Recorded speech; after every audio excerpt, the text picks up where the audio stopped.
Hey there, toy collector friends and Transformers fans alike. Welcome back to the channel. This is the Time Traveling Toy Collector, and this is Transformers Legacy Stunticon Dead End. The latest addition to the Stunticon collection within the Transformers Legacy range. Dead End first appeared in G1, Generation 1 of Transformers, where he had it's worth going and having a look at any photos you find online of G1 Dead End. Like most of the Stunticons, they were, like most of the special teams actually, they were pretty inarticulate, and I don't mean they couldn't speak. They couldn't speak, but that's not what I mean.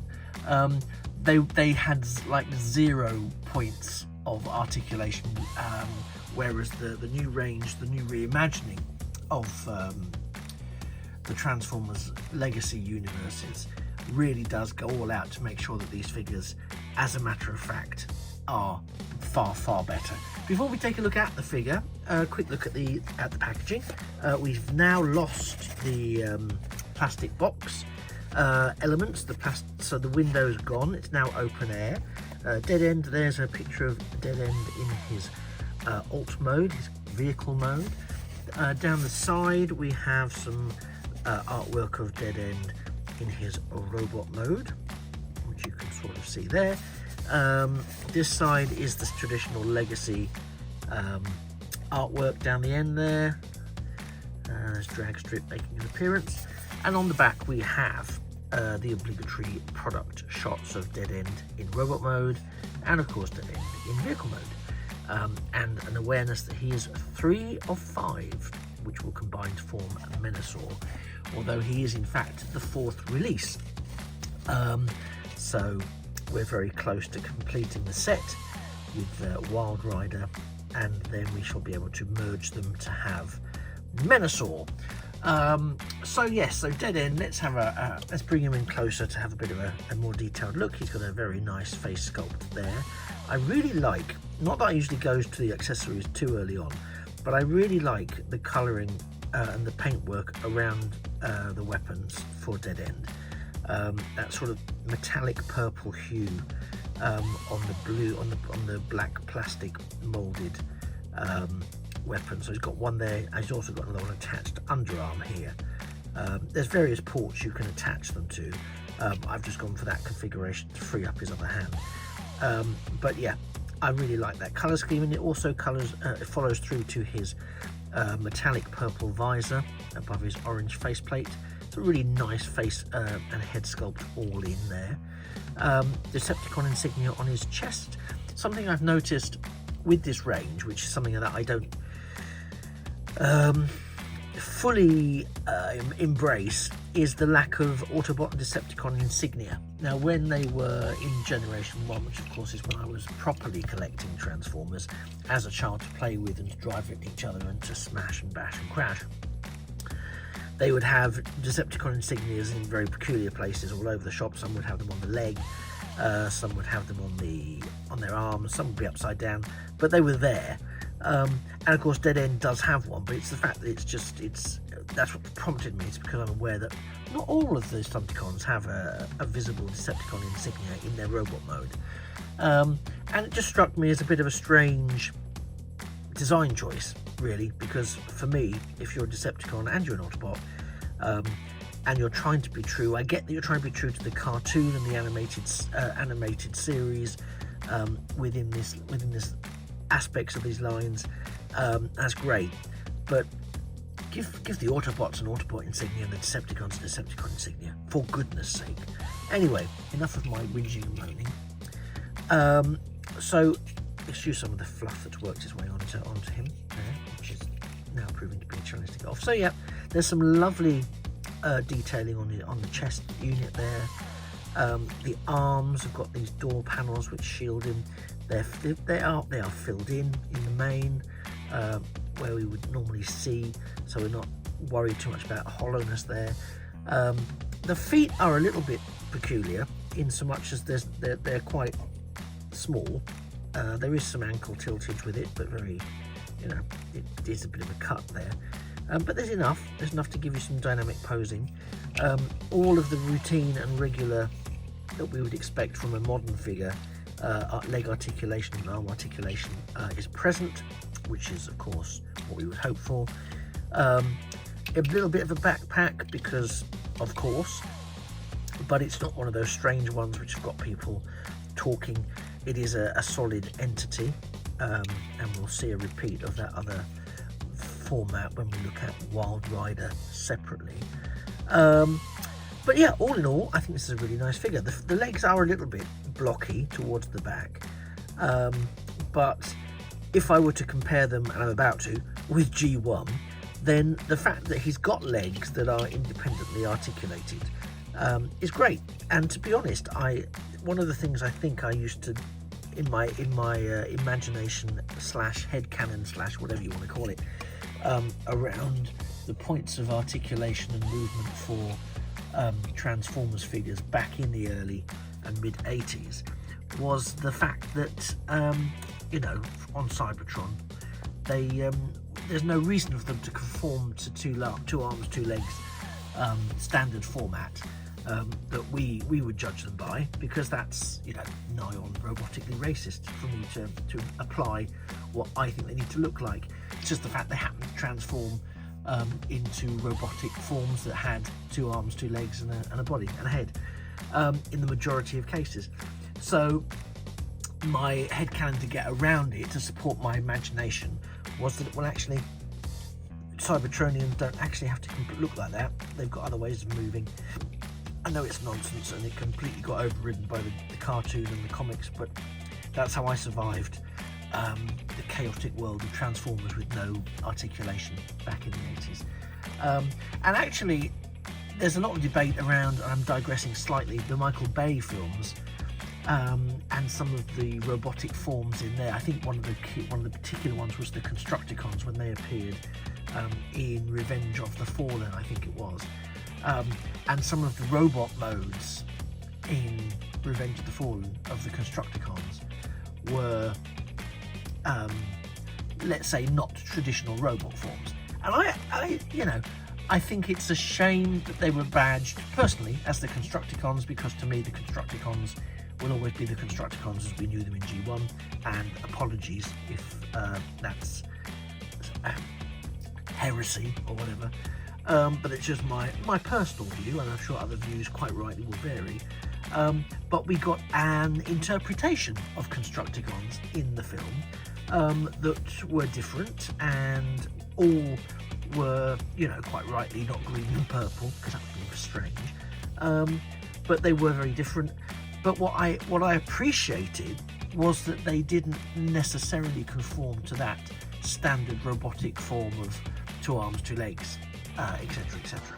So I kind of like the alienness of their sort of true forms versus what they disguise themselves as once they're in some sort of Earth-like form.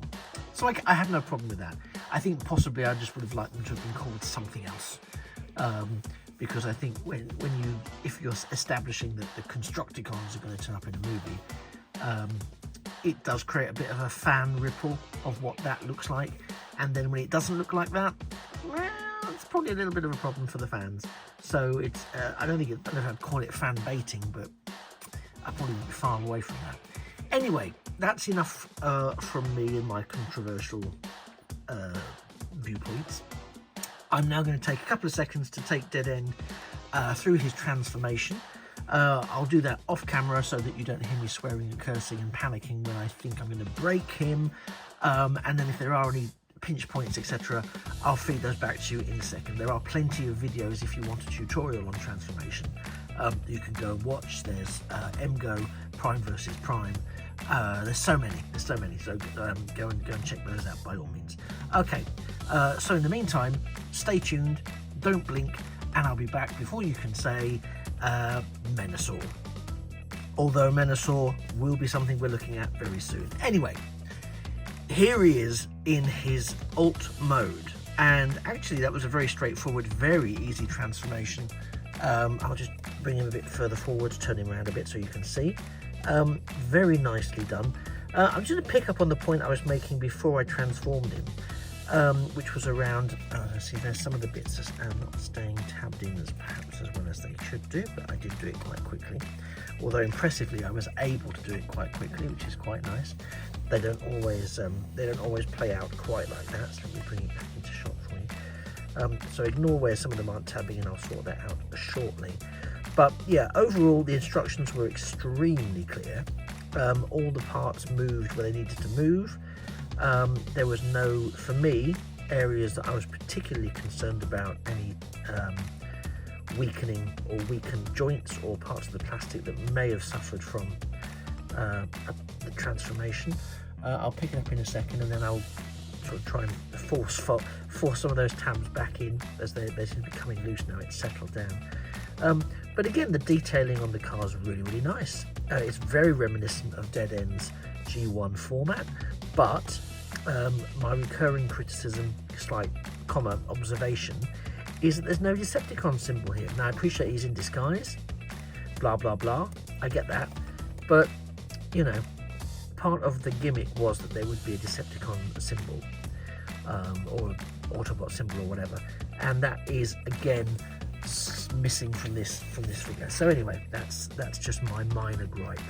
So yeah, so a moment ago, these were all tabbed in very nicely. I was super impressed, but there seems to be a bit of disconnection occurring there. Probably entirely my fault, because as I say, the instructions and the opportunity to the pace at which the transformation was done was pretty impressive for me, because usually I have some panic attacks along the way that something's going to be too stiff, or does indeed present as being too stiff, and therefore is harder to transform, etc, etc. But that wasn't something that caused me any issues this time around. And so I think where that's failing to connect here at the back is probably entirely due to me missing a tab somewhere, because I was getting so excited at being able to pace the transformation the way I was. I've already mounted his guns there. You don't have to, or you can mount them in a slightly different iteration. This is how it suggests on the instructions and what I've gone with. He has that lovely gold and white stripe that races down his car mode, much like the original. Again, we've got matte black windscreens, which I'm fine with, and we've got some detailing there around the windscreen wipers. We've got the inlaid headlights, a bit of a grille there, and some faux indicators, etc. there. Nothing pulled out with any additional detail. Same for the back. Yes, there is moulded detailing, but no additional colorization. Cleans up very nicely underneath. I know you can see the Decepticon symbol there, but that's not quite what I mean in the car mode. No visible head syndrome, because that's tucked away very nicely in there. And again, not to be a spoiler, but we know this is the moulding that appears on the Menasor leg unit, that he will be... no, is he a leg, or is he... I think he might be an arm. Yeah, but well, either way, the detail I think is really, really nice, and it does sort of... You wouldn't look at this necessarily and think, oh yes, it's not a model car, it's a model robot, it's pretending to be a model car. But I really like this. I really like this, and as I say, it really evokes the figure that I had way back in the 80s, back when they were really just, you know, 3 or 4 quick rotations, clicks, clunks, and unfoldings, and there you were. So I think the engineering here is superb. I think the detailing is superb.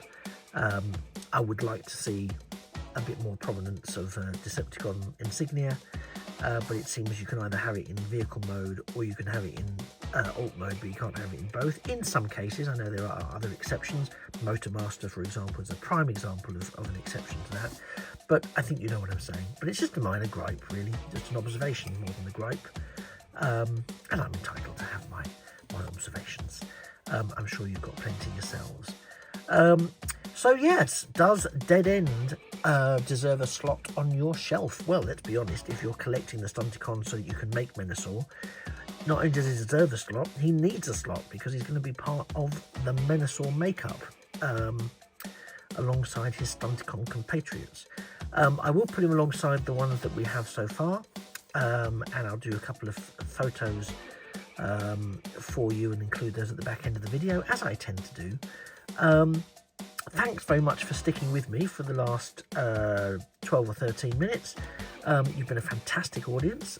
This has been the Stunticon Dead End, all the way from the Transformers Legacy range, and I have been the time-travelling toy collector. If you've liked what you've seen and found it interesting, you've had an opportunity to sort of have an up-close and uninterrupted personal look at Dead End and have a think about whether or not this is something that belongs in your collection, and you've made your mind up in either direction, great. Please hit that like button. It really, really helps. And whilst you're doing that, it would be great if you could subscribe to the channel as well. Turn on the notifications or not, that's entirely up to you, but it does help you make sure you don't miss a future video, especially if you want to see all of the Stunticons together eventually. Although by my reckoning, it won't be that long now. Anyway, take care, thanks very much, and I look forward to seeing you in a future video. Just remains for me to say, remember, a thing of beauty really is a toy forever. Take care, and one to roll out.